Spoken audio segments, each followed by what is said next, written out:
La Cafetera es un programa de radio que se financia gracias a las aportaciones de los oyentes. Si te gusta el periodismo que defiende y sientes que te acompaña, hazte mecenas y ayúdanos.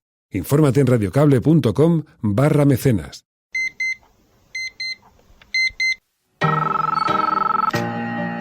Son las 8:30 de la mañana. Las 7:30 en la Casa Museo de José Saramago, en Tías, Lanzarote. Buenos días, mundo. ¿Quieres un café? En el programa La Cafetera de Radio Cable. En una entrevista en Radio Cable. Durante 20 minutos en Radio Cable y dice todo lo que van a escuchar. Mañana en La Cafetera de Radio Cable. Radio Cable, que ha conseguido una auténtica primicia, ha entrevistado esta mañana y ha conseguido situar esa entrevista y lo que le ha dicho en los titulares de todos los digitales.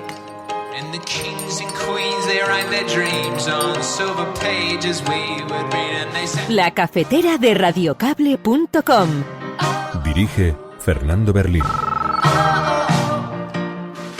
Pedro Sánchez ha hecho un gobierno con gente que le gusta a Ciudadanos y con gente que le gusta al Partido Popular. Y con nadie, digamos, que pudiera responder a una figura cercana a nosotros.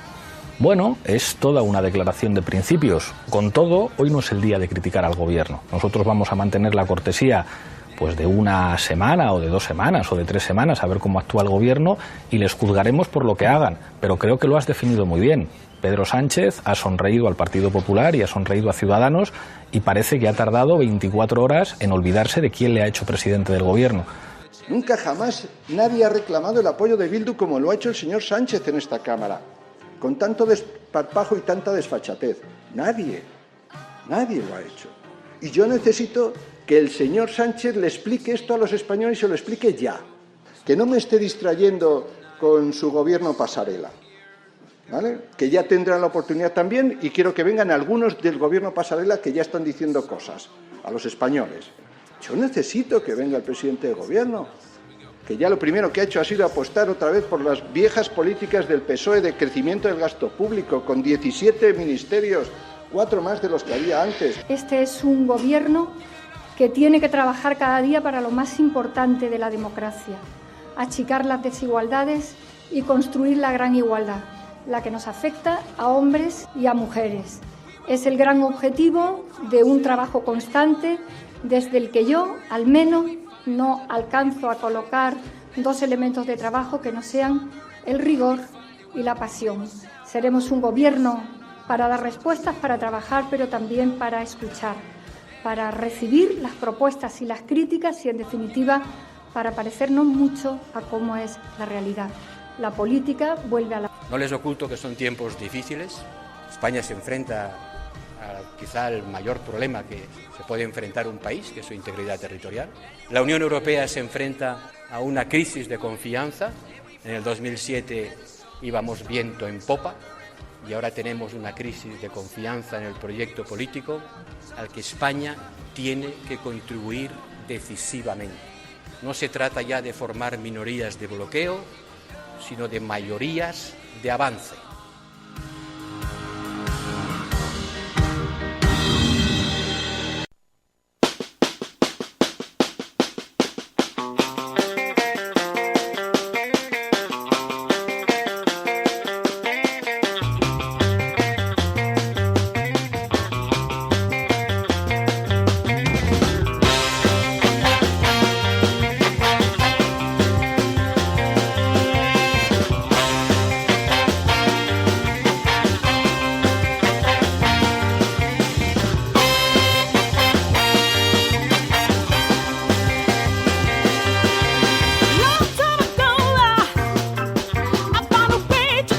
Muy buenos días, cafetera. Bienvenidos una mañana más a este programa en el que tratamos de analizar los cambios tan profundos que se están viviendo en la sociedad, en este mundo tan complejo, tan cambiante.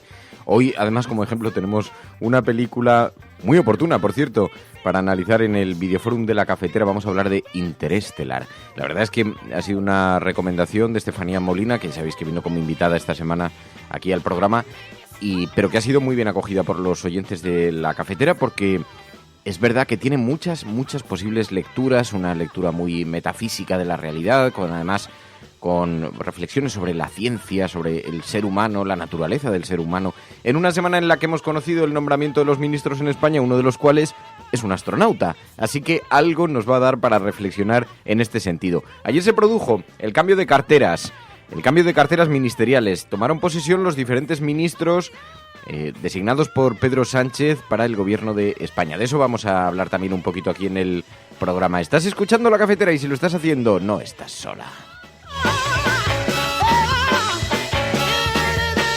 Hoy tenemos versión de café de puchero o café de calcetín, le llaman otros, que es el café de calcetín. Sabéis que es como antiguamente las máquinas de café, no, las cafeteras domésticas consistían en una especie de soporte al que colocabas un calcetín, echabas el café dentro, un vaso debajo, el agua hirviendo y entonces caía. Bueno, nosotros preferimos llamarle café de puchero, que parece como menos precipitado, porque el café de puchero está cocinado a fuego lento, con cariño, con gusto, y los días que tengo que ir a televisión, que generalmente los viernes, pero no siempre, los días que tengo que ir al programa a primera hora, pues en esos días, claro, ¿qué es lo que ocurre? ¿Qué es lo que hacemos? Dejamos el programa grabado un poquito antes de lo habitual, de manera que la gente que se incorpora en directo a esta hora no puede hacerlo, puesto que hoy todo el mundo es retaguardia, hoy todo el mundo mantiene viva la llama del amor a distancia desde atrás, protegiendo este bosque de Sherwood.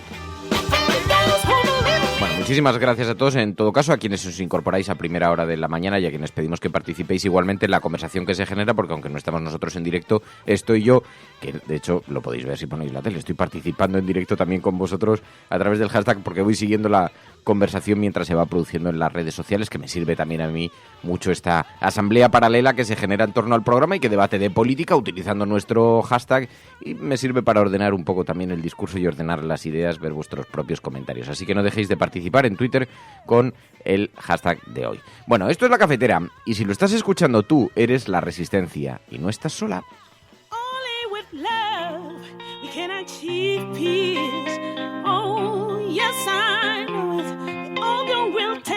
Y los viernes, que claro, como dedicamos tiempo a lo cultural, también a lo... Bueno, al Videoforum básicamente, porque en esto hemos ido aprendiendo, haciendo y deshaciendo, pero en el Videoforum hemos recibido bastante ayuda hoy de los oyentes. Se ve que es una película que causa un profundo impacto y sobre todo una cosa que me llama la atención y sobre la que quiero reflexionar con vosotros, y es importante que atendamos a esto.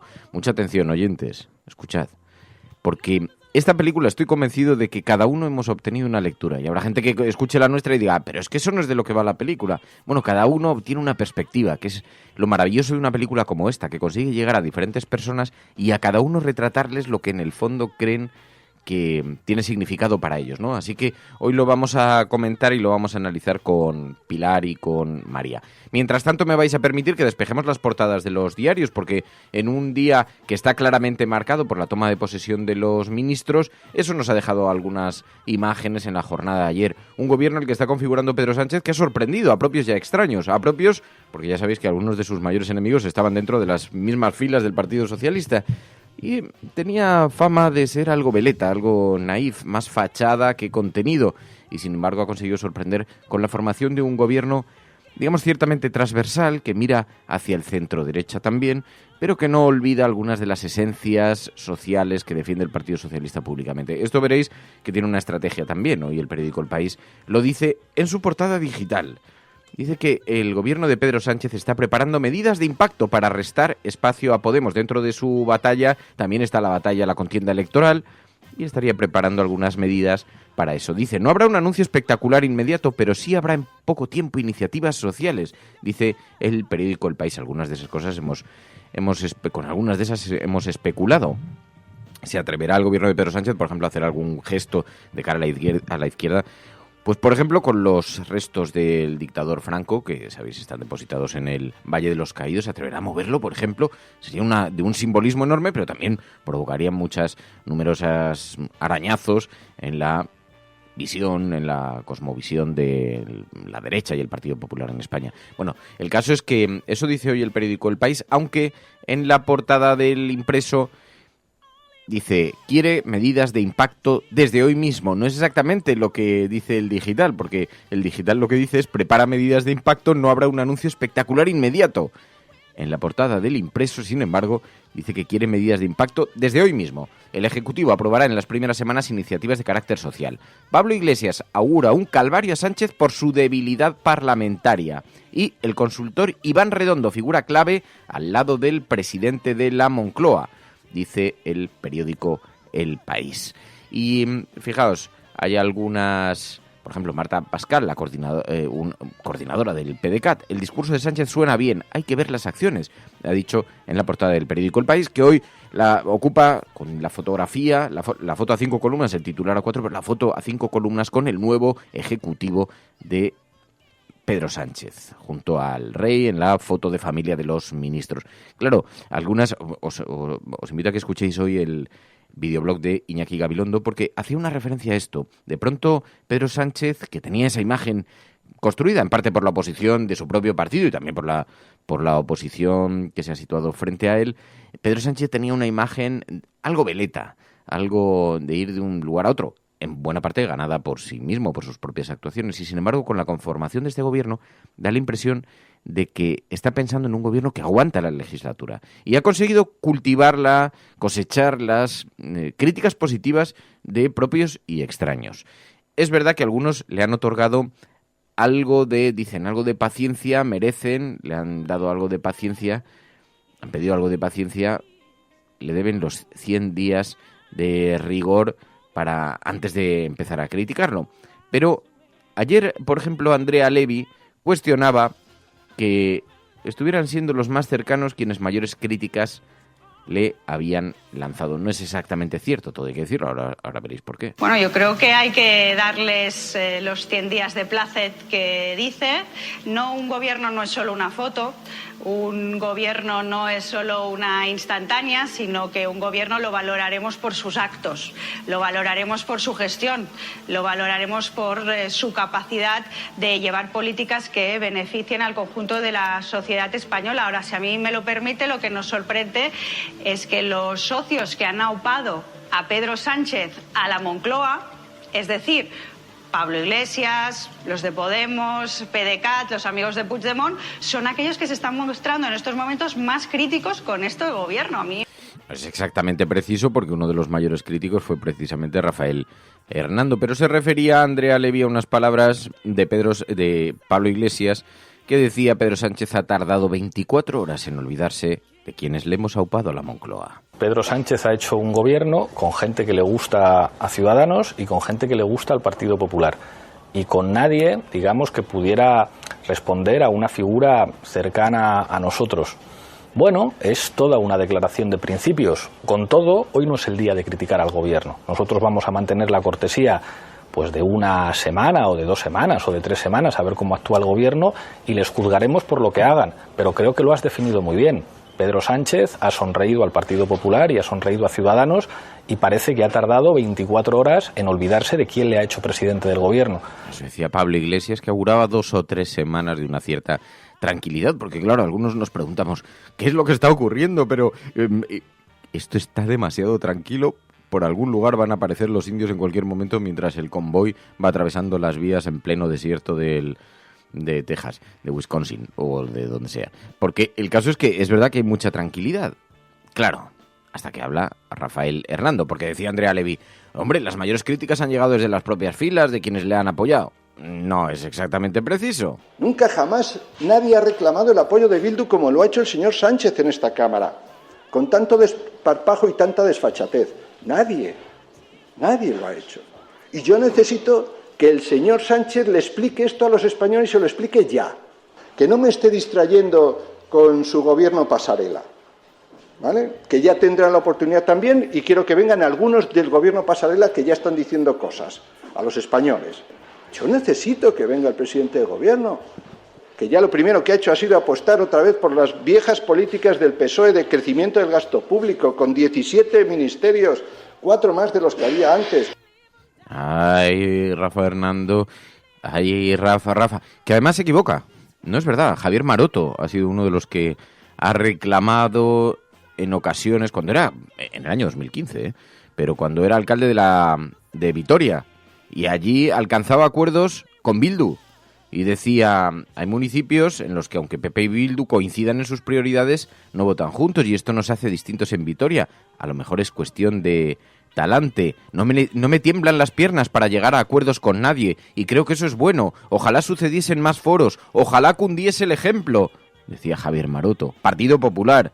Así que, bueno, se reclama el apoyo de Bildu cuando se ha necesitado. Lo que pasa es que algunos se convierten en antisistema cuando el sistema no son ellos. Así que eso decía Rafael Hernando. Mientras tanto, es verdad, un cierto escepticismo hacia la conformación del gobierno, un cierto escepticismo desde la izquierda, donde se han acogido bien nombres como el de Pedro Duque, como ministro de Ciencia y Tecnología, todo un astronauta para representar a España en semejante materia. Y todo el mundo coincide en que hay que dar un cierto margen, pero hay algunas evidencias que ya nos han enviado los discursos. Es verdad que podemos tener, la tranquilidad de que más allá de que se coincida o no se coincida con los nuevos ministros, de lo que sí podemos estar tranquilo es de que conocen, o podemos tener una cierta garantía, de que conocen las complejidades de un mundo que se está configurando a nuestro alrededor. No les oculto que son tiempos difíciles. España se enfrenta a quizá el mayor problema que se puede enfrentar un país, que es su integridad territorial. La Unión Europea se enfrenta a una crisis de confianza. En el 2007 íbamos viento en popa y ahora tenemos una crisis de confianza en el proyecto político al que España tiene que contribuir decisivamente. No se trata ya de formar minorías de bloqueo, sino de mayorías de avance. Ese es nuestro reto. Eso decía Josep Borrell, que pedía ayuda, venía a fundamentar su discurso en algo así como no pregunte qué vamos a hacer por usted, sino qué puede hacer usted por nosotros. Bueno, pues Josep Borrell, uno de los ministro de Exteriores en el gobierno de Pedro Sánchez. Ayer hubo, como podéis imaginar, discursos de todos los ministros entrantes y algunos los hemos destacado en la entradilla del programa. Pero, por ejemplo, decía la nueva ministra de Sanidad, Carmen Montón, decía, frente a los recortes y la violencia machista está en nuestra actuación. Hacer un agradecimiento especial a las y los profesionales del sistema sanitario y también de los servicios sociales, porque en los momentos de recortes y de exclusión han dado lo mejor de sí mismos en defensa de lo público como garantía de derecho de la ciudadanía.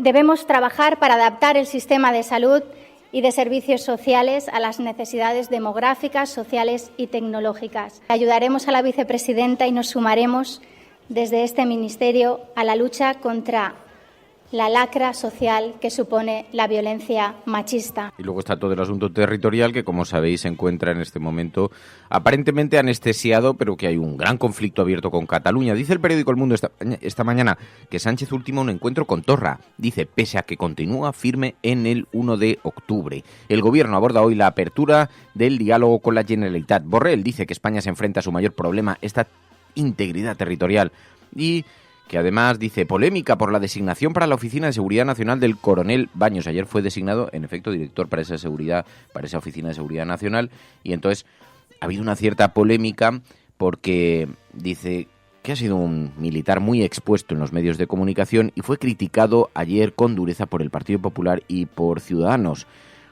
Uno de los mayores críticos han sido algunos periodistas del periódico El País, que han estado enviando tweets acusándole de un cierto discurso, iba a decir filorruso, pero no, lo que venían a decir es que era complaciente con algunas de los planteamientos de política exterior de Rusia. Bueno, los que conocemos a Pedro Baños, al coronel Baños, que en alguna ocasión lo habéis escuchado aquí en el programa, porque hemos tratado de solicitarle, es un analista que es muy reputado, independientemente de las posiciones que pueda mantener en algunos asuntos, que yo desde luego no tengo noción de que haya tenido un discurso demasiado prorruso, pero ya sabéis que aquí a uno se le buscan filias y fobias a una velocidad extraordinaria. Bueno, el caso es que esas son las portadas hoy de los periódicos. Nos encontramos con estos titulares en los diarios y también ha sido acogido por la prensa internacional el nuevo gobierno. Podrán decir todos los periódicos del mundo lo que quieran. Secessionist parties in Catalonia have wasted no time following the reconvening. Vamos a esta hora con información de último minuto. A esta hora en España, el ex vicepresidente del gobierno... En España finaliza el recuento de votos en los comicios municipales y autonómicos con una participación del... En las últimas semanas hemos podido comprobar cómo los medios de comunicación internacionales... Imagínense cualquier lector de la prensa extranjera que descubre que al que se propone para el Banco Mundial... A Spanish nurse who helped treat 2 Ebola victims in Madrid has tested positive for the disease herself. Spain announced that a nurse is the latest to be diagnosed. Bueno, y como cada semana sabéis que analizamos la prensa internacional de la mano de Pilar de la Peña. Muy buenos días, Pilar. Hola, buenos días a todos. Para ver cómo han retratado a nuestro país, cómo han reproducido algunos artículos que se refieren a nuestro país. Y en esta semana, claro, evidentemente todo habrá estado monopolizado por la caída de Mariano Rajoy, ¿no? La caída de Mariano Rajoy, el nuevo gobierno que ha pillado por sorpresa, pues no solo aquí a los medios españoles, sino a toda la prensa internacional, que ya comentábamos la semana pasada que cuando se presentó la moción de censura no le daban demasiada cancha y finalmente han tenido que ir viendo y reaccionando ante la posibilidad de que realmente, como finalmente ha sucedido, cayera el gobierno y España cambiara de gobierno. Porque lo que recogen básicamente ha sido la caída de Rajoy por corrupción, ¿no? Sí, eso es una de las cosas que más me ha llamado la atención. Una vez que ya se queda claro que la moción de censura va a triunfar y que va a haber cambio de gobierno, la mayoría de los grandes medios internacionales lo que destacan es eso, que Mariano Rajoy cae por efecto de la corrupción. El Wall Street Journal, por ejemplo, lo llevaba en su titular, ¿no? Que era sacado del poder por un escándalo de corrupción. El Washington Post, The Guardian decía el caso Gürtel hace caer al gran superviviente español, el Süddeutsche Zeitung, diarios alemanes, italianos, franceses. Reuters incluso decía la corrupción es la bala que atraviesa la coraza de Rajoy. Esta es un poco la sensación que transmite la prensa internacional, que el gobierno de Mariano Rajoy, que parecía que era capaz de sobrevivir a todo, finalmente un escándalo de corrupción pues ha terminado haciéndole caer. Esto es lo que más llama y lo que más destaca la prensa internacional del tema de la moción de censura. Y luego se ha hablado también... ¿Se han dibujado perfiles de Mariano Rajoy? ¿Cómo le ve la prensa internacional? Bastante, porque además en pocos días después de confirmarse su salida al gobierno se anunció su salida del PP, que también ha causado bastante atención, y en general han coincidido los medios en publicar distintos perfiles, distintos análisis de lo que había sido la presidencia de Mariano Rajoy. Además de destacar esto que había caído por la corrupción, han destacado que era el gran superviviente, ¿no? Incluso Le Figaro decía el eterno superviviente. Este era el término con el que más le han recordado y le han destacado. Destacaban eso, que caía por un asunto de corrupción, pero que su legado, por ejemplo, había un artículo del Frankfurter Allgemeine Zeitung que destacaba el legado de Rajoy. Decía que al final Rajoy había sido el presidente que había gestionado y capeado la mayor crisis que había sufrido España y la había devuelto a la senda de la recuperación y del crecimiento. Aunque indicaba que en todo su mandato, los 6 años de mandato, había pasado eso de la crisis a la recuperación y luego a la parálisis, porque esto es otra de las cosas que destacaban, por lo menos el diario alemán, ¿no? Destacaba que al final el legado de Rajoy está condicionado por este bloqueo en el que llevaba España pues prácticamente desde las elecciones de 2015, ¿no? Que ya la fragmentación política ha hecho que no se pudieran hacer casi reformas, y esto es una de las cosas que también se achaca al legado de Rajoy.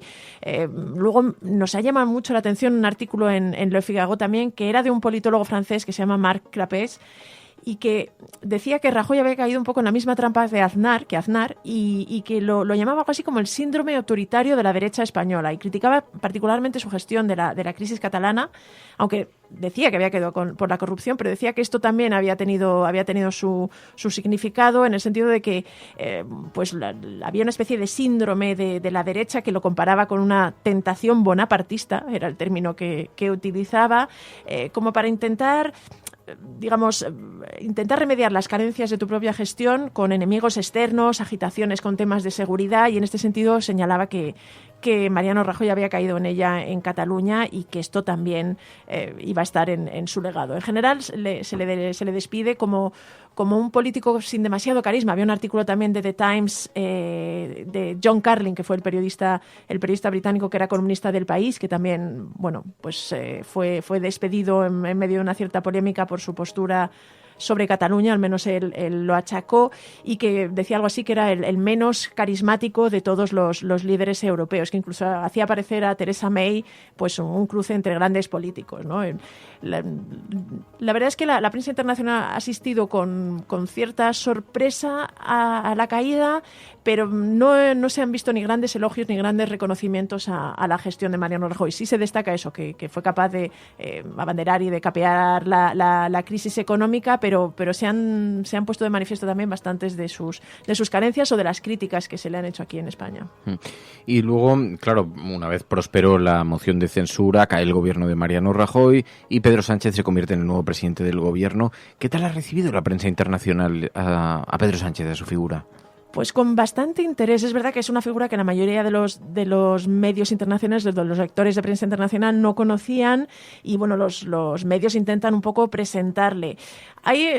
Los medios han dividido un poco entre los que destacaban que había esperanza, que digamos que se podían esperar ciertas cosas del gobierno de Sánchez o de la figura de Pedro Sánchez, y los que ponían el foco en que realmente va a tener un gobierno muy débil. Eso es otra de las cosas que la prensa extranjera destacaba, ¿no? Que va a ser el gobierno más débil de la historia de España, con 84 diputados, que en un parlamento de 350, esto le llamaba la atención. Por ejemplo, Le Point, un diario francés, decía un gobierno socialista tan frágil, puntos suspensivos.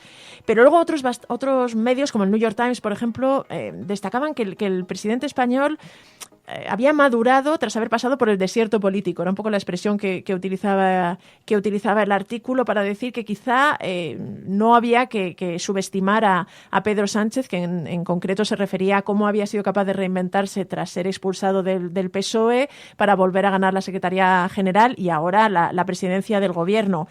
También había un artículo de The Independent que advertía de que, bueno, al final este gobierno era débil, pero iba a tener la oportunidad de demostrar que se podía gobernar de otra manera, ¿no? Y que incluso se atrevía a decir que podía ser algo así como un descanso esperanzador en lo que era la política europea. Es decir, hay bastante atención sobre lo que puede hacer Pedro Sánchez. Siempre, y todos los medios lo destacan mucho, en una posición de mucha debilidad parlamentaria. ¿Y el propio nuevo gobierno, sobre una foto más amplia?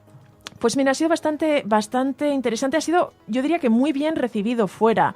Ha habido muchos artículos elogiosos. Por ejemplo, Le Monde decía que el gobierno estaba seduciendo. El Financial Times decía que con este equipo parecía que era pro-europeo, que quería aumentar incluso el papel de España en Europa. En general, lo que más se ha destacado han sido dos aspectos. Primero, radicalmente pro-europeo, sobre todo con la elección de dos ministros como Nadia Calviño y Josep Borrell, que han sido muy destacados fuera. La gran presencia de mujeres es otra de las cosas que más ha llamado la atención. Ya no es que sea un gobierno paritario, sino es que es un gobierno en el que hay más mujeres que hombres. Esto, por ejemplo, lo titulaba así la BBC. También la firmeza con Cataluña. Algún medio ha tirado por ahí, ¿no? Bloomberg, por ejemplo, decía, manda una señal muy clara en economía y en Cataluña, ¿no? Intenta demostrar que va a ser creíble en ambos sentidos. Y había un diario francés, L'Opinion, que incluso decía que la elección de Borrell, al que calificaba de bestia negra de los independentistas, también mandaba una clara señal de que se podía esperar un cierto cambio de tono, pero no un cambio de política demasiado marcado. En general, los medios han destacado mucho de los gestos de Pedro Sánchez, ¿no? De todas las pequeñas, digamos, los símbolos. Por ejemplo, también el día de su jura como presidente del gobierno, muchos medios se fijaron en que lo había hecho sobre la Constitución y no sobre la Biblia, ya intentando marcar distancias. Y en general se destaca mucho eso, ¿no? Que quiere además marcar distancias con respecto al nuevo gobierno de Italia, que quiere asegurar, tranquilizar a Europa y a los mercados, que en este sentido es una de las preocupaciones que había. Le Figaro también destacaba que podía ser, por ejemplo, el hecho de que hubiera un ministerio de transición ecológica, como que podría convertir la ecología y el feminismo en las dos señas de identidad de este gobierno. Ya os digo que en general se ha recibido con bastante buen ojo. Y eso hemos visto cómo se ha recibido al nuevo gobierno, pero claro, también se ha establecido algún tipo de paralelismos, diferencias, como el gran protagonista en la información internacional ha sido Italia, que ahora hablaremos de eso, pero ¿se ha establecido algún tipo de paralelismo o de comparación? Mucho. Ya os digo que desde que salió, toda la prensa internacional está pendiente de los dos países, ¿no? El hecho de que dos países como España e Italia cambiaran de gobierno en circunstancias un poco convulsas, pues ha copado todos los focos. En este sentido, ya incluso desde que se planteó la moción de censura, había temores en los mercados. Es verdad que hubo cierta inestabilidad, inquietud.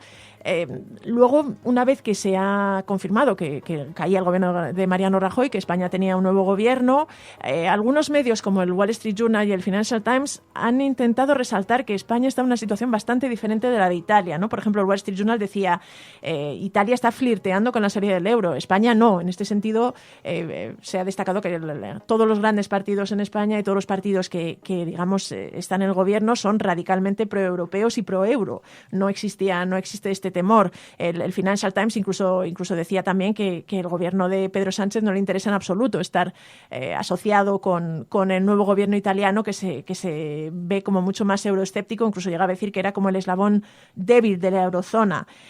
Por ello se resalta esto. Luego ha habido también un artículo que ha tenido bastante eco de The Times. Era un editorial en el que defendía un poco lo contrario, ¿no? Alertaba del riesgo de que dos países como España e Italia tuvieran gobiernos en los que, de hecho, la primera versión del artículo decía que eran liderados por populistas y sin experiencia de gobierno, y al final lo tuvieron que cambiar en referencia a España porque muchos lectores dijeron que, hombre, el PSOE no podía calificarse de partido populista ni de inexperiencia, ni podía decirse que tenía inexperiencia en el gobierno, pero sí The Times mostraba la preocupación por este hecho, ¿no? de que los dos países habían cambiado de gobierno y había una cierta incertidumbre sobre el tipo de camino que podían emprender. Pero ya os digo que, en general, la prensa internacional resalta que el cambio de gobierno de España es muy diferente del de Italia. Porque esta semana la gran información internacional ha estado dirigida sobre todo a lo que está ocurriendo en Italia, ¿no? Ha sido el gran protagonista. Sí, llevamos ya 3 semanas hablando de esto, porque es verdad que la formación del nuevo gobierno en Italia está en el ojo de todos los medios por lo que ya hemos comentado, porque se trata de un gobierno, con una propuesta muy nueva y muy diferente a lo que se está acostumbrando en Europa, ¿no? El hecho de que esté la Liga Norte y el Movimiento 5 Estrellas, que al final, la semana pasada hablábamos de que parecía que iba a fracasar esa propuesta de gobierno, finalmente han conseguido superar las diferencias y los escollos, y este jueves juró el nuevo primer ministro Giuseppe Conte.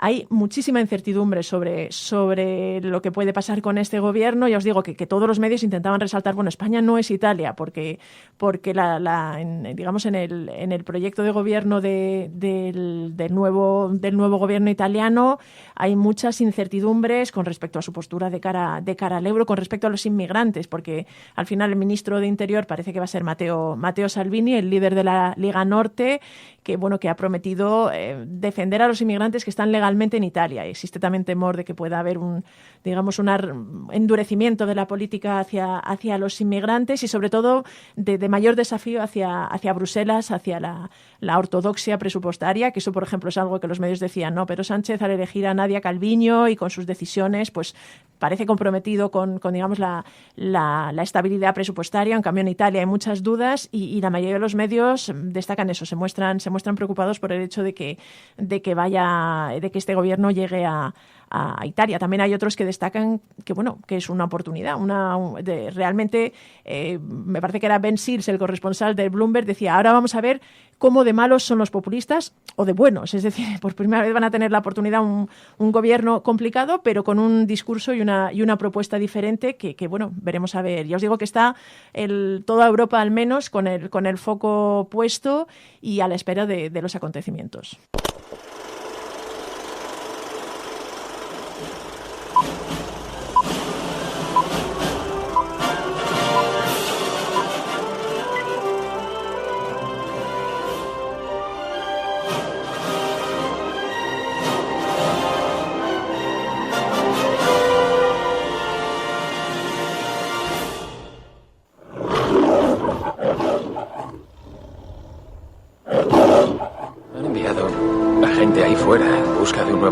Las misiones Lázaro. Qué alentador. Lázaro regresó de entre los muertos. Sí, pero antes tuvo que morir. No hay ningún planeta en nuestro sistema solar compatible con la vida y la estrella más cercana está a más de 1000 años de distancia. Ni siquiera puede tildarse de inútil. ¿Cuánto tiempo estaría fuera? ¿Cómo saberlo? ¿Años? Tengo hijos, profesor. Pues sal ahí y sálvalos. Empezamos a detectar anomalías gravitatorias hace casi 50 años. Pequeñas distorsiones en nuestros instrumentos en la atmósfera superior. De hecho, creo que usted mismo se encontró con una. Sí, en los estrechos. Mi accidente algo desactivó los controles electrónicos. Exacto. Pero de todas esas anomalías, la más significativa es esta. Cerca de Saturno. Una alteración del espacio-tiempo. ¿Un agujero de gusano? Apareció hace 48 años. ¿Y dónde conduce? A otra galaxia. No es un fenómeno que se dé naturalmente. Alguien lo ha puesto ahí. ¿Ellos? Y quienes quiera que sean, parece que nos están ayudando. Ese agujero de gusano nos permite viajar a otras estrellas. Apareció justo cuando lo necesitábamos. Han puesto mundos potencialmente habitables a nuestro alcance. La película de esta semana es una película interestelar, una película admiradísima que tiene unas críticas maravillosas, que suscita muchísimos comentarios positivos. Hemos recibido numerosos mensajes y eso da una idea también de que goza de la aprobación de la audiencia. Le había sugerido aquí en el programa Estefanía Molina cuando vino a participar con nosotros a analizar la situación política y nos decía, es una película que recoge muchos anhelos del ser humano y sobre todo recoge muchas pequeñas historias entrecruzadas que a cada uno le van a retratar un mundo. Básicamente, de lo que se trata, en algún momento del siglo XXI la destrucción de las cosechas en la tierra ha hecho que la agricultura sea cada vez más difícil y la supervivencia de la humanidad se ve amenazada. Pero hay un ex ingeniero, piloto de la NASA, que en ese mundo distópico, que está en decadencia, no hay prácticamente cosechas y las expectativas de supervivencia dan para simplemente algunos años, un expiloto de la NASA de pronto por una serie de acontecimientos que no son casuales, que más bien son causales, lo que no sabemos muy bien es quién los provoca, pero le acaban conduciendo a la NASA y le confiesan que hay un plan secreto para salvar a la humanidad de esta implosión del planeta Tierra. Y ese plan secreto consiste en utilizar un agujero de gusano que ha aparecido misteriosamente al lado de Saturno y desplazarse a una serie de planetas que parecen habitables. Ya hemos enviado allí a algunos astronautas para que prueben a ver si pueden ser susceptibles de contener la vida humana. De algunos de esos planetas hemos recibido contestación. Así que hay que volver a utilizar ese agujero de gusano, trasladarnos en el espacio-tiempo y visitar esos planetas, llevando además una buena representación de código genético de la Tierra, muchos espermatozoides, muchos óvulos, entre otras cosas, y todo esto envuelto en un lenguaje científico bastante fiel, por lo que dicen todos los académicos, bastante fiel, porque el director ha tratado precisamente de que tenga un fundamento científico bastante firme. Bueno, a medida que va avanzando la película vamos descubriendo, aunque de esto tendremos conocimiento al final, ya vamos hablando de todo esto, pero tendremos conocimiento, y comienzan los spoilers, de que ha sido el propio ser humano, la propia especie, quien ha enviado ayuda desde el futuro para salvar a la humanidad. Y entonces hay una serie de historias que se van haciendo a través de la película, maravillosas, de carrera espacial, vida en el espacio. Bueno, esta era la propuesta de esta semana, Interestelar. María, Pilar, os pido que os incorporéis a esta conversación.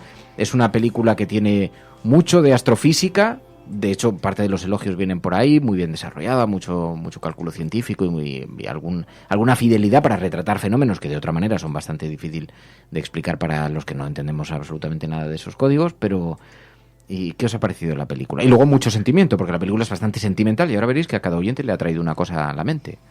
Bueno, yo creo que sí que te hace reflexionar mucho y filosofar mucho sobre el sentido de la vida, el instinto de supervivencia, todo lo que te empuja a hacer el instinto de supervivencia, y yo creo que sobre todo ver lo primarios que somos al final los seres humanos, ¿no? Que basta con que estemos en una situación límite para decidir sobre nuestra propia vida. Sí, la película la verdad es que te deja... Yo todavía estoy intentando asimilar algunas de las ideas y de las cosas, porque luego aquí hablando es verdad que toca tantos aspectos, tantos palos, que te deja un poco avasallada, ¿no? Con todas las puertas que parece abrir. No me refiero a los gusanos, pero sí, sobre todo es eso, ¿no? Me parece que refleja muy bien algunas de las grandes preocupaciones del ser humano, ¿no? ¿Qué va a ser con nuestro mundo? ¿Qué vamos a dejar? Si podemos continuar la especie, ¿qué hacemos con nuestros hijos? Los dilemas a los que te enfrentas cuando tienes que tomar decisiones, porque es verdad que además los protagonistas se enfrentan a situaciones en las que tienes que tomar decisiones muy rápidas y con la presión de no saber si por tu culpa va a desaparecer la especie, ¿no? En ese sentido sí me parece que ofrece un retrato interesante de eso, de a dónde nos lleva el instinto de supervivencia y digamos lo que se prima más, ¿no? Si la propia supervivencia, si la especie, si el resto de la humanidad, no sé, abren debates bastante interesantes. Y ahora quiero que prestéis a los oyentes, os pido un segundo de atención, porque además cuando uno escucha un programa de radio, a veces escucha cosas y a veces simplemente las oye y las deja pasar. Os pido un segundo de atención para hacer una reflexión. Nada de lo que digamos aquí es una opinión rígida. Y cada uno le cabe su interpretación, cada uno tiene su propia interpretación de la película, su propia vivencia con la película, dentro del margen de que bebe de la ciencia, pero no deja de ser una película de ficción totalmente ficcionada, con un montón de espacios relacionados con el mundo de la imaginación de quienes la han escrito y quienes la han creado, etcétera, etcétera.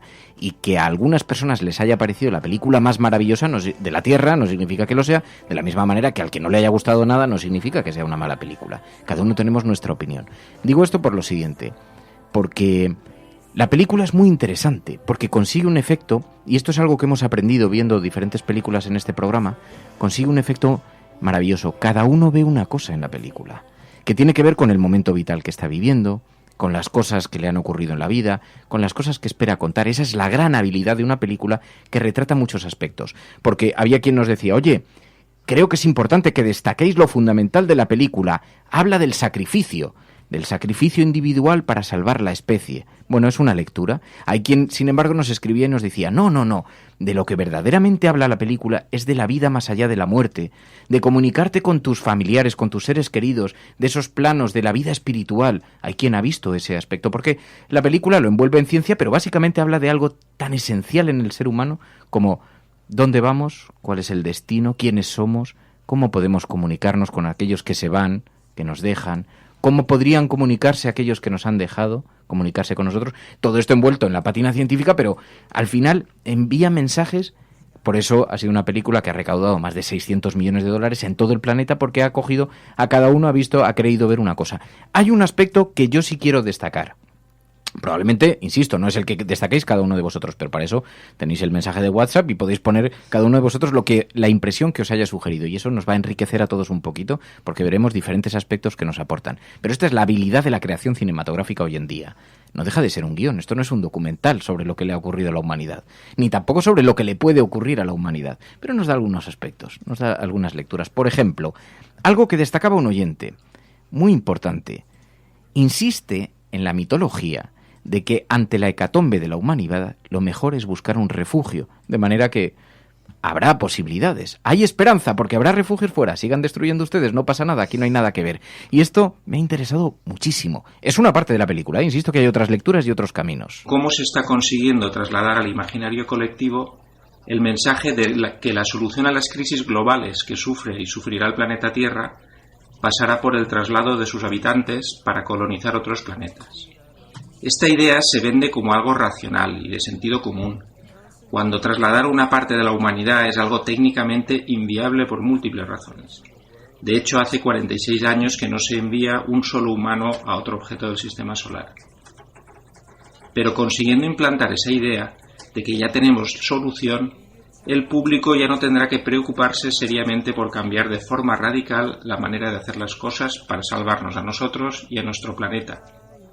La tecnología nos salvará. Hay un plan B. Podemos seguir usando el planeta como un Kleenex.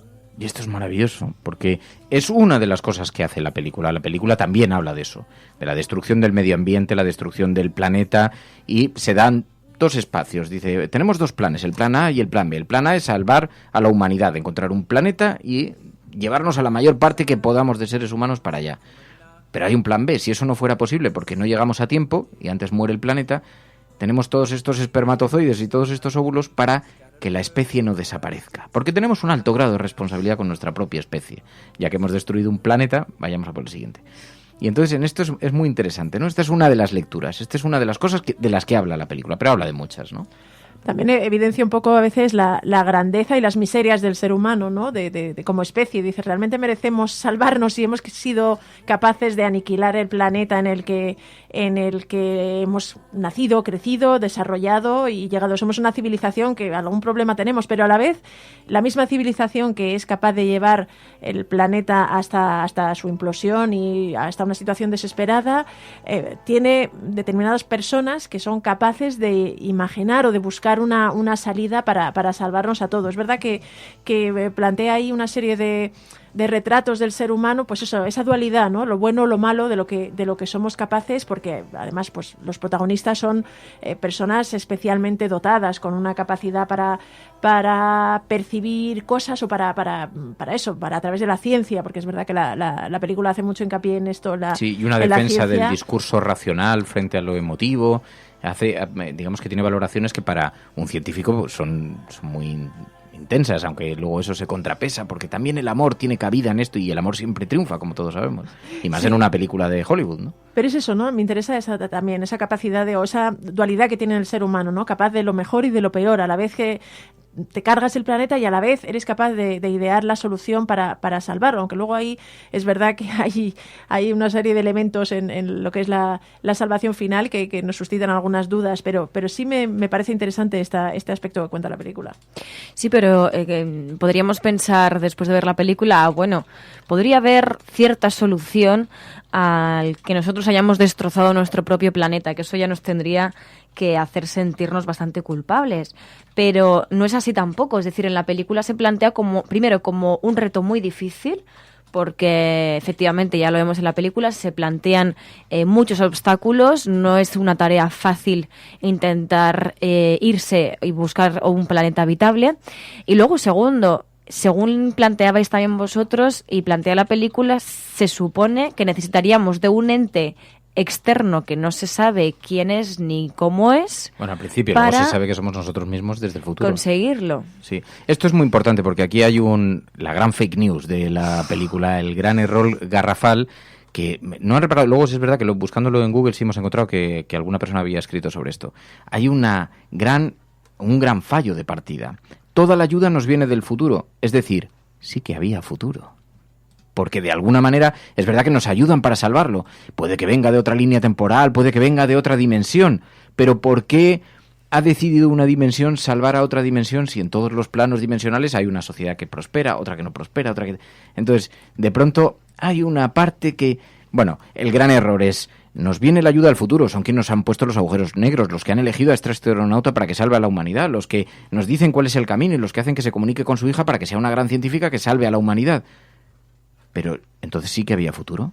Entonces el planeta no estaba condenado, porque si la ayuda nos lleva del futuro es que hubo futuro, por lo menos en un estadio inicial. Bueno, pues todo eso, claro, también hay muchas A mí eso numerosas... se me pasó, he de decir, ¿eh?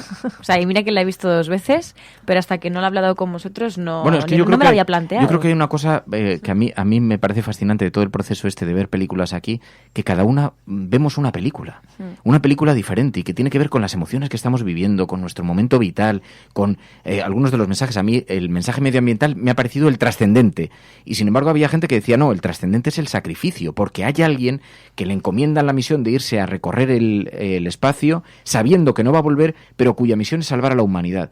Y luego hay un mensaje que era al que me refería antes que decía hay que trascender al individuo y pensar en la humanidad. Ese es el mensaje con el que los astronautas deciden lanzarse al espacio. No, es que hay que dejar de pensar en cada uno, porque hay que salvar a la humanidad. Pero claro, yo pensaba, ¿por qué moralmente tenemos que tener conciencia de especie una vez la especie no ha nacido? Y la que ha nacido no la puede salvar. Es decir, dice, no, es que tenemos una responsabilidad con la cultura de esta especie, que eso lo reproducen muchas películas norteamericanas. Entonces tenemos el modo de vida, el modo de vida, lo que hemos conseguido, la especie humana. Las relaciones humanas también. Sería un drama que desapareciera. Bueno, pero sería un drama que desaparecieran los vivos. Los que no han nacido, pues no es un drama, es otra cosa. Pero ya es metafísica pura, o sea, es filosofía, es por qué la especie humana no puede ser condenada a desaparecer. Otra cosa es salvar a los vivos, que dices, lo están viviendo, lo están sufriendo, lo van a... Pero ¿por qué la especie sí o no? Cada uno tendrá una opinión. Habrá gente que diga, oye, pues no, pues esto es muy importante, pero... No, pero especialmente me llama la atención el planteamiento de la película cuando vuelvo a insistir en lo mismo. Esta especie humana, en la tesis que plantea la película, ha llevado su propio planeta, su propia fuente de recursos, el propio sitio donde ha nacido, a una situación insostenible. ¿Por qué no va a repetir eso en otros planetas? Es decir, si realmente hay una ayuda de otro solo puede venir de nosotros mismos, de nuestra especie, porque realmente ninguna otra especie querría salvar a una especie que ha sido capaz de hacer eso con su propio planeta y que lo puede repetir en otros espacios. Entonces, es verdad. El problema es que yo creo que al final todas estas historias del sacrificio por la humanidad, de trascender el individuo, se dan en algunas personas, no en todas, ¿no? Volvemos a lo mismo. Hay personas, en los seres humanos hay de todo, de lo bueno y de lo malo, porque es verdad que hay gente, y en esta historia es, en fin, mucha ciencia ficción muy futurista, además plantea una situación de gran dramatismo. Como esta no hemos visto hasta el punto de ver la aniquilación de la Tierra, pero en situaciones de guerra también hay muchas personas capaces del sacrificio humano y de pensar en sus semejantes, en sus compañeros, y otros que no. Entonces, en este sentido, como especie, me parece interesante esto. Pero lo que decíais de la conciencia de especie, al final es lo único que puede evitar su propia desaparición, la propia desaparición de la especie. Si no llegamos al punto de concienciarnos como especie antes de la desaparición de la Tierra, lo que va a pasar es, pues, supuestamente, ¿vale? Según esta película, lo que va a pasar es lo que ocurre en la película, que al final vas a tener esa conciencia de especie para poder salvar a la humanidad.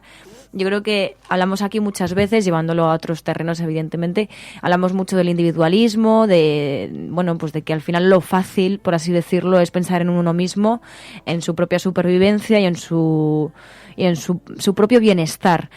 Sin embargo, no nos damos cuenta y no somos conscientes de que gracias a esa conciencia de especie podríamos ser muchísimo mejores como especie, podríamos poder tener mucho más bienestar, podríamos disfrutar muchísimo más del planeta en el que vivimos, pero efectivamente lo difícil es tener esa conciencia de especie. Bueno, la película es un canto además a la racionalidad, al debate científico, al debate de las ideas, incluso frente a las emociones, aunque luego el desarrollo de la película nos demostrará que las emociones son uno de los grandes motores de la humanidad.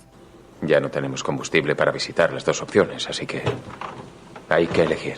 Hay que elegir un planeta u otro. ¿Y cómo? Los dos son prometedores. Los datos del de Edmund son mejores, pero el Dr. Mann es el único que sigue transmitiendo, así que... No hay razón para pensar que los datos de Edmund se hayan empeorado. Su planeta tiene elementos clave para sustentar la vida humana. Igual que el del Dr. Mann. Cooper, este es mi campo. Creo que el de Edmunds es la mejor opción. ¿Por qué? Gargantúa, ¿por qué va a ser? Está enamorada de Wolf Edmunds. ¿Es verdad? Sí. Y eso hace que quiera guiarme por el corazón. Tal vez hayamos pasado demasiado tiempo intentando solucionarlo con la teoría. Eres científica, Brand. Entonces hazme caso. Cuando te digo que el amor no es algo que hayamos inventado, es observable, poderoso. Tiene que significar algo. El amor tiene significado, sí. Tiene una utilidad, una función social, la educación de los hijos. Amamos a personas que han muerto. ¿Qué utilidad social tiene eso? Ninguna. A lo mejor significa algo más, algo que aún no alcanzamos a comprender. A lo mejor se trata de una prueba, de un artefacto de una dimensión superior que no percibimos conscientemente. Estoy cruzando el universo atraída por alguien a quien no he visto en una década y quien probablemente esté muerto. Bueno, una de las científicas, una de las astronautas, cuando tiene que elegir entre un planeta u otro para ver si realmente hay condiciones de vida para ser colonizado, intenta inclinar la balanza hacia un planeta donde hay un astronauta del que estaba enamorada. Y entonces dice que el amor es un motor que mueve a la humanidad. Bueno, aquí conecta perfectamente con un sentimiento humano puro y duro, que es el del amor. A todos nos gusta el amor, Tiene algo de razón. El amor es un motor increíble y cualquiera que haya estado enamorado lo sabe. Probablemente uno de los motores más poco reconocibles del movimiento de la humanidad, ¿no? Pero claro, eso entra en conflicto con la racionalidad científica. Y la película tiene su propia conclusión y irá encaminada a probar precisamente los datos científicos que se equivocan. Al final a ella le movía el amor, el instinto o tal, y entonces a lo mejor el amor es el instinto de supervivencia y de conservación más poderoso, por lo menos desde la lectura de la película. Claro, esto hará que un montón de gente que el amor le parece algo maravilloso, pues conecte inmediatamente con la película y diga, yo que estoy enamorado, claro, esta película es la mejor de mi vida, porque esa es la gran habilidad del cine, ¿no?, actual. Lo que pasa es que no se refiere solo al amor romántico, porque también ves el amor del padre por su hija y por sus hijos, que también es un motor inmenso. Y puede ser el amor por un hermano, hay muchos tipos de amor, y yo creo que negar que es uno de los grandes motores de la sociedad y del desarrollo y de, digamos, las cotas a las que ha llegado el ser humano es absurdo, ¿no? Claramente eso ha hecho, pues cuántos grandes científicos no han descubierto vacunas para enfermedades de las que murieron sus propios hijos. Todo esto está claro. Claro, esa es la gran metáfora. El amor es un motor de la humanidad, porque ha sido un motor de la humanidad en muchas ocasiones. Y en muchas otras cosas de grandes inventos o incluso de grandes gestas que quizá no era el amor romántico, pero sí había un amor de padres que intentan reivindicar la figura de hijos que intentan reivindicar la figura de sus padres o padres que intentan desesperadamente buscar remedios para curar a sus hijos. Al final es verdad que esto es una de las cosas que ha hecho avanzar, y lo que decías tú, María, antes de pensar en colectividad. Al final la historia de la humanidad también demuestra que cuando se ha avanzado ha sido cuando se ha trascendido el interés solo individual. Igual seguíamos viviendo en cuevas. Cuando se empieza a socializar es cuando se han ido desarrollando, pues, mecanismos para prosperar, para el bien común. Es verdad que siempre ha estado muy lastrado por el interés individual, pero eso es al final lo que ha hecho crecer a la sociedad y lo que ha convertido al ser humano en lo que es actualmente. Y por eso yo creo que también, ahora pensándolo bien, el amor en la trama durante toda la película es muy importante, porque el profesor que les lanza esta misión sabe perfectamente la función que tiene el amor de los distintos personajes hacia las personas que quieren salvar. En el caso de su hija, que es la astronauta que escuchábamos, pues ella al final tiene el motor del amor, ¿no?, de encontrar a su amor en otro planeta. Y luego también el propio protagonista Cooper, que quiere salvar a la humanidad, pero sobre todo quiere salvar a sus hijos, quiere salvar a sus descendientes. Entonces el profesor lo sabe perfectamente, y seguramente ese es el quid de la cuestión, y por lo que luego acaban enfadándose tanto cuando se dan cuenta de que el profesor les había engañado. Sí, fíjate, mira, esa es una lectura que yo no había visto. Pero, insisto, hay muchas cosas que la gente ha visto en la película, y además, dependiendo de la óptica que uno maneja, hay gente que desde la óptica científica nos deja unos mensajes muy satisfechos con el resultado de una película que tiene un claro mensaje en esa dirección. Pero hay gente que lo ha visto, y oyentes de este programa, desde un plano más espiritual, que lo conectan con vivencias suyas personales, algunas de muchísima intensidad. Y dice, porque la película también retrata algo de eso, de los seres a los que perdemos, de la esperanza de poder comunicarnos con ellos, de no perderlos para siempre, de mantener una pequeña vía de comunicación o de contacto. La película Interestelar es una película muy profunda. En esa película se deja ver un poco cuando las personas pasan al otro plano, que están ahí, nos ayudan cada día. Sin embargo, hay una ley cósmica que no permite que los del otro lado nos puedan ayudar si nosotros no les pedimos ayuda. Con esa película se ve claramente que no estamos solos, y que la muerte no solamente es un adiós, sino más bien un hasta luego. Lo que pasa que la cultura católica se ha encargado mucho de aniquilar todo eso. Me pareció una película muy importante. Lo digo con razón de causa, porque perdí un hijo de 13 años hace poco, y es increíble. Es increíble la ayuda que puedes tener de otra persona que está en el otro plano. Solamente hay que pedirlo. Cuando tú lo pides, el mundo espiritual te ayuda. Gracias, que tengáis un buen día. Claro, cada uno conecta un poco con sus creencias, con sus sentimientos. Hay gente que decía, no, pero es que precisamente la película va de otra cosa, porque va del espíritu crítico que nos hace. Pero es verdad que dibuja en forma de ciencia algo que es un anhelo en la historia de la humanidad, desde el nacimiento del ser humano, que es poder conectar con otro lado. O no, otro lado, lo puedo llamar científicamente otro plano, o físicamente otro concepto, el espacio-tiempo, pero en el fondo no queremos estar solos, no queremos quedarnos solos, y queremos conectarnos de alguna manera con aquellos seres queridos a los que perdemos, porque la vida nos hace perder a seres queridos, ¿no? Entonces esto también es una lectura y también interesante, es verdad, hay una parte que la gente lo puede conectar perfectamente con su propio mundo espiritual, ¿no? Bueno, ese es el éxito de una buena película, ¿no? Que cada persona pues la interprete.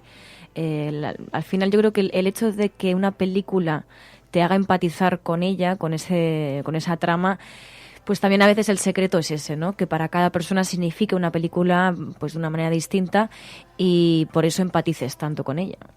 Lo curioso de esto que decías y que decía esta oyente es que, es verdad, en la película dan una especie de explicación o retratan unas historias que le pasaba a la hija del astronauta protagonista, que veía como fenómenos paranormales y cosas que sucedían en su casa inexplicables. Lo irónico del comentario es que al final la peli da una explicación científica para ello, en cierta forma, ¿no? Es decir, no era exactamente el padre que había muerto, sino que estaba en otra dimensión y era el que de alguna manera encontraba un modo de comunicarse con él. No es exactamente el mismo caso que comunicarse con las personas que ya no están, que han fallecido y que sabes positivamente que han fallecido. Pero es verdad que te abre ahí una especie de ventana a... No, porque la película juega con otras cosas, además, con mucha habilidad, que son con las metáforas. Entonces, cada uno interpretará allí cuestiones que le representan. Dice, bueno, pues para mí es una metáfora de la vida más allá de la muerte. Yo sí lo interpreté como la oyente.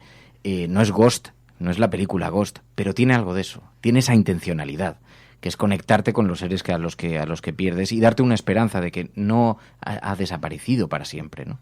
Entonces, da igual, lo envuelves de conocimiento científico, lo retratas con conocimiento científico y lo justificas con conocimiento científico. Bueno, le estaban enviando mensajes que estaban cayendo y libros que se movían en la estantería y esto se produce por el manejo gravitatorio de tal... Pero en el fondo es la esencia de... Porque hay una gran metáfora, es un padre que abandona su casa, que no ve a su hija crecer y su hija no vuelve a tener noticias de él. Y le queda la esperanza de que está en algún sitio y haciendo algo por ella. Y esta es una de las historias que cuenta. La podemos ampliar más y podemos extraer el foco de ella y decir, bueno, no, pero no habla exactamente de eso, porque es un científico que se marcha a buscar una salida para la humanidad. Pero también es el dibujo que una hija abandonada hace de su padre. No me abandonó para salvar a la humanidad. Entonces también habla de historias personales, habla de miedos que tenemos la sociedad y de los miedos que tienen quienes hemos perdido a nuestro padre o quienes nos hemos sentido abandonados por nuestro padre. O sea, tiene esa conexión que conecta perfectamente con esa parte de nuestras vivencias, ¿no? Insisto, juega muy hábilmente con diferentes cosas que cada uno va a llevar a su territorio, ¿no? Sí, pero además es verdad, pero por ejemplo en esa hay un momento en la película, como tiene esta narración tan ecléctica, ¿no? Con tantas rupturas de espacio-tiempo, te cuentan la historia del padre que parece que está sucediendo a la vez, pero al final a la vez han pasado 15 años desde... Hay un momento que la hija sí parece haber abandonado la idea de que el padre siga vivo y pueda comunicarse. Luego en el último momento se da cuenta, ata como todos los cabos, se da cuenta que era él que está ahí comunicando, pero es verdad que pasa por distintas fases, ¿no? Mira, desde la mitología griega todas las estructuras de todos los relatos, ya sean novelas, películas, siguen un mismo patrón, siempre. Y la esencia de las historias siempre es la misma y se repiten sistemáticamente. Se les cambia la estética, se les cambian los protagonistas y se les cambian algunos elementos accesorios, pero la estructura básica es exactamente igual. Es por lo que se construyen los arquetipos en el teatro. Por ejemplo, aquel que sube a los dioses a robarles el fuego y que los dioses, porque le han expulsado los dioses del tal. Todo se repite, lo puedes llamar aquel que vuelve a Wall Street para darle al pueblo tal, o Robin Hood, que roba. Siempre hay un arquetipo, pero siempre es parecido, que roba a los poderosos para dárselo a los pobres, pero se repiten las estructuras, y en este caso es lo mismo. Es una situación, a mí mi impresión, la estructura del relato es muy parecida. Es una hija que ve cómo su padre se marcha, y a partir de ahí, eso tiene explicaciones que van más allá de eso, ¿no? Es una de las lecturas, porque, insisto, que han jugado con numerosas historias muy conectadas entre ellas. Y luego le han dado una pátina científica maravillosamente bien recreada porque han utilizado conocimiento científico real para adaptarla, ¿no? Y entonces nos explican pues que es un agujero negro, que como son la dimensión, el espacio-tiempo, que solamente la gravedad puede quebrar algunas de las leyes de la física convencional. Pero en el fondo se reduce, si empiezas a rascar, las historias las puedes ir reduciendo, ¿no? Y habla del amor, nos conecta con el amor, habla del más allá, habla de la humanidad, habla del ecologismo, habla de muchas cosas que conectan con la sociedad actual, ¿no? Y habla incluso también del instinto de supervivencia llevado al límite, ¿no? Cuando empiezan precisamente dos personajes a luchar entre ellos por esa misma supervivencia. Hola, cafeteros. Interestelar. La he visto 3 veces y en ninguna de ellas no he conseguido no llorar. Si eres padre lo vas a entender perfectamente cuando la veas. La peli merece muy mucho la pena. Disfrutadla. como película es desde luego maravillosa, nos aporta, bueno, reflexionar sobre la película nos aporta, yo diría, casi más lecciones que la propia película en sí, que es una extraordinaria experiencia porque luego los efectos especiales son maravillosos, el tipo de rodaje es fantástico, la estética está muy bien conseguida, la música es muy bonita, los actores son formidables. Y luego consigue una cosa que lo hablábamos antes fuera de micro, consiguen que esa historia tan rebuscada sea creíble visualmente. Y tan compleja, claro, y eso de los distintos planos, consiguen al final estéticamente que te lo creas, ¿no? O que planteas las naves, los gusanos, todo, consiguen que no quede cutre, que me parece que decías tú, María, ¿no? Al final es verdad que en ese sentido, porque no es nada fácil hacer creíble y darle una pátina a una historia como porque esta. Es Hollywood en esencia. Cuando el gran cine comercial norteamericano acierta en el producto, utiliza todo el lenguaje aprendido de la cinematografía durante años que hemos ido asimilando, porque por ejemplo cuando se desplazan en los agujeros negros no es muy diferente la experiencia cuando en Star Wars se ponen a la velocidad, en la hipervelocidad, ¿no? Entonces, pero todo eso, lenguaje visual aprendido, más lenguaje filosófico y absolutamente cultural asimilado, más toda la propuesta que es muy bonita y que está muy bien y todo eso. Porque tú le pones esta película, bueno, a Colomán, a mi amigo Colomán, que la última película que vio en el cine fue una de vaqueros, y probablemente no comprendería, porque el salto también requiere de esa cultura audiovisual, de haber visto todo el proceso de eso, ¿no? El hecho de que de pronto un ser humano que está flotando en el espacio, atravesando un agujero negro, aparezca en una especie de planos fotográficos, es que no sé ni retratar, no sé ni describirlo. Un lugar, digamos, como si estuviera al otro lado del espejo de una casa, pues sería la mejor. Pero no solamente está al otro lado de un espejo, sino al otro lado de millones de espejos diferentes, porque retratan millones de situaciones posibles y de paso de años y tal. Pues estéticamente muy bien creado, ¿no? Pero no deja de ser estar al otro lado del espejo, el espejo de Alicia. Entonces no es, o sea, todo esto de todos los espejos de Alicia, ¿no? De todos los claro. De hecho, estaba leyendo que en la película se unieron al final 3 estudios diferentes para poder hacerla, ¿no? Quizá por la complejidad o por la necesidad de abordar muchos aspectos o detalles técnicos, no sé, pero que sí que al final creo que 3 estudios estuvieron detrás de la película, que también da idea de la dificultad de llevar adelante este proyecto. Y luego esta parte emocional a la que se refería el oyente cuando dice, si eres padre, entonces llorarás con la película. Porque además hay un momento en el que el padre trata de comunicarse con su hija desde otro lugar, desde otro espacio, tiempo. Pero no me eligieron a mí, sino a ella. ¿Para qué, Cooper? Para salvar al mundo. Todo esto es el cuarto de una niña. Cada momento es infinitamente complejo. Tienen acceso a un tiempo y a un espacio infinitos, pero no están delimitados por nada. No pueden encontrar un lugar concreto en el tiempo. No pueden comunicarse. Por eso estoy aquí. Voy a encontrar la forma de comunicarme con Murph, igual que he encontrado este momento. ¿Cómo, Cooper? El amor, Tars, el amor. Es lo que decía Brand. Mi vínculo con Murph es cuantificable. Es la clave. ¿Para qué estamos aquí? Para averiguar cómo decírselo. El reloj. El reloj. Eso es. Codificamos los datos en el movimiento del segundero. Así que se puede comunicar con su hija a través de un pequeño reloj que le regaló cuando ella era niña, un pequeño reloj de muñeca, y utilizando las leyes de la física, utilizando la fuerza de la gravedad, consigue que las manecillas hagan signos en código Morse, y entonces eso hace que la hija tenga la clave de cómo salvar a la humanidad, que por otra parte no queda muy despejado, porque podríamos decir que esa clave consiste en acudir al planeta donde han encontrado más posibilidades de vida, pero no es así, porque él se va luego en solitario con la otra astronauta que se había ido a buscar a la pareja, y que la pareja cuando llega ya no está viva. Pero, y entonces dices, el amor, otro de los motores. Bueno, no sé, hay algunas cuestiones, a lo mejor quedan despejadas y no terminan de haberme quedado claro a mí ni al resto. Hombre, no es una película que deje las cosas muy claras, te deja muchas preguntas abiertas y muchas respuestas muy abiertas también, ¿no? Es decir, tú puedes elegir, incluso lo que comentábamos, dice, ¿pero de dónde viene la salvación? ¿Por qué había futuro? Pues puede ser que la astronauta que termina en el planeta, donde sí había condiciones para la vida humana, termine creando una colonia que sea. A mí esta me parece el gran error de la película. Insisto que es nuestra interpretación, que cada uno tenéis una, y desde luego todas buenas, todas positivas, todas edificantes y probablemente mucho mejor fundamentadas. Pero cuando alguien se sienta a ver la película, pues cada uno tiene sus...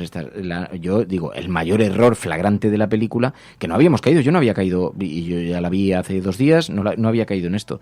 ¿Cómo puede venir alguien del futuro si no había futuro? No, es que hay futuro porque lo hemos diseñado, pero ¿desde dónde lo hemos diseñado? ¿Desde dónde lo hemos salvado? Si no hay futuro... O sea, que sí había salvación para la humanidad. Pero es que a lo mejor solo se salva una parte pequeñita, a lo mejor viven en cuevas, que lo ponía alguna interpretación en Internet. Se han salvado solo una élite científica que ha conseguido luego enviar ayuda para salvar al resto de la humanidad en este punto de ignición planetario. Podría ser también, pero eso no queda retratado en la película, ¿no? Pero yo creo que ese es el dilema y, digamos, el aspecto que queda un poco en el aire en todas las historias de viajes en el tiempo, ¿no? Desde Terminator a todas las historias y todas las películas que lo han... al futuro... Sin embargo, queda más claro porque creas una línea de espacio-temporal paralela y entonces ahí dice, no vuelves a la realidad que has dejado, vas a otra realidad porque la has afectado. Bueno, ahí podemos empezar a discutir porque en realidad los personajes sí están en la misma y lo que hacen influye en luego cómo se desarrolla el futuro, que es una de las claves, ¿no? Al final es una de las paradojas que plantea la posibilidad de viajar en el tiempo, ¿no? Eso, si tú viajas en el tiempo al pasado, lo que haces en el pasado influye en el futuro. Es verdad que es un debate así muy filosófico y muy... Bueno, lo mejor de la película es que nos acerca al conocimiento científico actual de una forma relativamente asequible para los que no tenemos ninguna noción científica y de pronto pues observas el comportamiento de los agujeros negros o los agujeros de gusano o los viajes a través del espacio con la tecnología más o menos como la conocemos, supuestamente mucho más evolucionada, pero te da una serie de explicaciones que dices, pues mira, ahora entiendo un poquito mejor la filosofía última de esto, ¿no? El problema, y yo creo que lo más triste del final de la película, es que lo que te plantea como solución es colonizar un nuevo planeta. Eso es lo más triste, que no llega a ver, yo creo, desde mi punto de vista, esa concepción como especie. No llega a haber un cambio social, ¿no? Y esto me recuerda cuando fuimos al barco de Greenpeace a Valencia y entonces estábamos hablando con una de las personas de Greenpeace sobre los plásticos y demás. Y yo le dije, pues yo he visto una noticia de que, bueno, puede haber una especie de organismo que lo que haga es comerse el plástico y entonces, claro, pues así pues ya no habría plástico. Y me decía, María, eso está muy bien y la tecnología está muy bien para pues intentar solucionar pues nuestra destrucción del planeta. Dice, pero ¿sabes cuál es la mejor solución? No destruirlo. Y efectivamente yo creo que esa es la clave y lo triste de esta película, ¿no? Que es, sí, la tecnología puede hacer muchas cosas evidentemente, pero si la única solución que puede haber a la destrucción del planeta es irnos a otro para volver a destruirlo, es muy triste, sí. A lo mejor es muy realista también. Poco, pero es un poco la doctrina Donald Trump. No os preocupéis, que los científicos descubrirán una manera de... Sí, vale, pues puede que... Yo no creo que sea real el cambio climático, pero además, aunque lo fuera, algún científico conseguirá revertirlo. Y entonces dices, bueno, o sea, que continuemos en el camino de la destrucción, porque lo más probable es que no haya una manera. O que si la hay, pues no llegue lo más pronto posible. Porque la salvación que plantea esta película también es muy rebuscada. Es eso, tienen que desarrollarse unos seres humanos con una inteligencia superior. Incluso además, por ejemplo, los seres humanos, la propia hija del protagonista y el propio protagonista, que luego, bueno, le rescatan y vuelve a ver a su hija ya pasados 150 años... Al final, la idea que te dan es que están viviendo una especie de base en el espacio. No es realmente ni siquiera un planeta, ¿no? Es decir, han replicado la vida en una especie de macronave nodriza, o no sé cómo no queda muy... Pero lo llaman la estación Cooper, que además dice él, ¡ay, qué bien, lo han puesto por mí! Dice, no ha sido por su hija. Bueno, a lo mejor algunas de estas claves, volviendo a ver la película por tercera vez, podría ser que queden resueltas, porque a lo mejor hay algunas claves que se aportan y que en el propio... pasan desapercibidas. Que te pasan más desapercibidas en un primer visionado, porque es verdad que se dan tantos datos, tantas cuestiones, tantas, que al final es muy difícil, ¿no? Pero luego hay una lucha de fondo entre lo bueno y lo malo, el sacrificio personal, que era el argumento principal por el que Estefanía Molina, cuando vino al programa, nos dijo, esta película... es que tenéis que verla, porque hay numerosas razones, una de ellas, la que ella había percibido. Los momentos desgarradores de esa película tienen que ver con la condición humana, con si el ser humano es bueno o es malo. Esto es lo que ha nutrido la filosofía de la ciencia política, el hecho de creemos que el ser humano es bueno por naturaleza y a partir de ahí se deriva el altruismo, el socialismo, la conciencia colectiva, el arrimar el hombro, o creemos que el ser humano es un ser egoísta, individualista y de ahí se deriva, ¿no?, el libre mercado, el liberalismo, el individualismo, populismo, las corrientes más que han nutrido a la derecha. Y hay un momento, no quiero desvelar la película, pero que es muy interesante, y es cuando la película va de que están viajando por el tiempo, explica la teoría, además habla de físicas y de astronomía, es muy chula. Y hay un momento en que están en un mundo y hay una persona que está atrapada en ese mundo y se enfrenta a otra y hay como una pelea, y en el fondo sientes cuál es el bueno y cuál es el malo. La película te deja muy loco, si me permitís la expresión, porque al final no hay bueno ni hay malo, están luchando por sobrevivir, y esa es la esencia del ser humano. Esto a mí lo que me da miedo es que vivimos un tiempo... Antes no era así el cine. Las primeras películas de Star Wars, el bien y el mal estaba claramente definido. Pero vivimos un tiempo de un cierto relativismo moral. Se puede ser malo porque no es exactamente ser malo. Porque la maldad depende de la interpretación. Ergo, cabe la maldad. Bueno, al final Anakin Skywalker, Darth Vader, no era malo, estaba enamorado, pero le impedían el amor. Entonces todo esto, bueno, pues es también muy así, ¿no? Pues que detrás de un personaje malo siempre hay una historia, ¿no? En el momento, por ejemplo, en el momento de la película, no solamente en el caso de la lucha entre esos dos astronautas, sino también hay un momento de la película en el que piensas, ostras, el profesor es malo, porque ha llevado a gente engañada, diciéndoles que a buscar pueden... otros planetas. Claro, de hecho les ha dicho que pueden a sus familias, a sus seres queridos. Sí. Sin embargo, luego piensas, claro, si te lo planteas, dices, a lo mejor malo no ha sido. Ha utilizado un mecanismo maligno, porque ha sido el de mentir y engañar a todas estas personas, pero claro, él te diría que el fin último es bueno. Y entonces, no solo eso, él justifica la mentira en la esperanza que le das a aquellos que siguen construyendo una nave para poder irse en un hipotético futuro tal. Dice, ¿qué prefieres, morir sabiendo la verdad o vivir creyendo en la esperanza? Dice, porque además en algún momento alguien puede torcer, que es lo que ocurre, y convertirlo en realidad, ¿no? Que bueno, es la historia de San Manuel Bueno Mártir. Dice, vive en una mentira pero le da esperanza a los demás. Y esto es un poco también la... Pero en fin, es una película interesante que se presta mucho a cervezas y porros. Esta es nuestra interpretación. Cada uno tendrá la suya, desde luego seguramente mucho más sofisticadas. Habrá quien diga, no habéis entendido absolutamente nada. Pero esto se puede decir desde cualquier óptica. Y en el proceso así de análisis así un poco bueno, amplio, para eso está también el programa, ¿no? Para que luego vosotros también estéis debatiendo en Twitter y en todos lados. Y enviéis sobre esto además mismo. los mensajes en las películas, porque la mejor manera de que cada uno cuente lo que le ha significado a uno mismo, pues es que participe. Así que muchísimas gracias, Pilar, muchísimas gracias, María. Gracias a vosotros. Muchas gracias. Bueno, y nosotros nos marchamos. Cuidaos mucho. Muchas gracias por participar. Ahora pondremos en internet cuál es la película elegida o una votación para ver qué película elegís para el videoforum de la próxima semana. Hay algunas interesantes propuestas, ¿eh? Amores Perros, por ejemplo, nos decían que podía ser una buena propuesta. Hay algunas otras, Amanece que no es poco, por ejemplo, comedia, que también estaría muy bien y que nos da una visión así un poco sosegada de la actualidad en un momento como este. En fin, bueno, ahora veremos, ponemos la encuesta y votáis. Si estás escuchando esto, eres la Resistencia y no estás sola. Allí donde estés, en cualquier espacio, tiempo, aquí en el futuro inmediato, presente o más ajeno, seguirá siendo la Resistencia. Gracias a Dios. Adiós, cuidaos. La Cafetera es un programa de radio que se financia gracias a las aportaciones de los oyentes. Si te gusta el periodismo que defiende y sientes que te acompaña, hazte mecenas y ayúdanos. Infórmate en radiocable.com/mecenas.